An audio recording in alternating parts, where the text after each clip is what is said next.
ദൈനംദിന പ്രവർത്തനങ്ങളുമായി ബന്ധപ്പെട്ട കാര്യങ്ങളെല്ലാം തന്നെ അതിന്റെ നിയന്ത്രണം നഷ്ടപ്പെട്ട പോലെയാണ് എനിക്ക് തോന്നുന്നത്.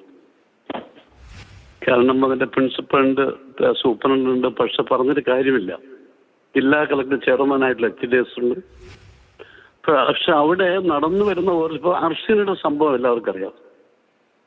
ഇന്ന് വരും അർച്ചനയുടെ സംഭവത്തിൽ പരിഹാരമുണ്ടായില്ല.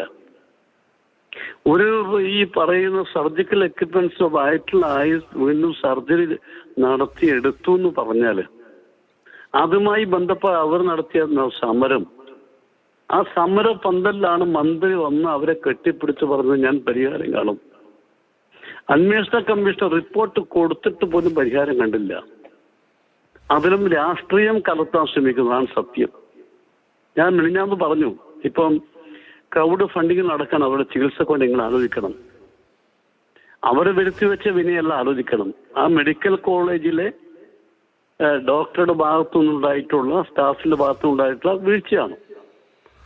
അതുപോലും പരിഹരിക്കാൻ ഈ ഗവൺമെന്റ് കഴിയുന്നില്ല. സത്യം പറഞ്ഞ ആരോഗ്യമന്ത്രി തികഞ്ഞ പരാജയമാണ്, സംശയം നിങ്ങൾക്ക് വേണ്ട.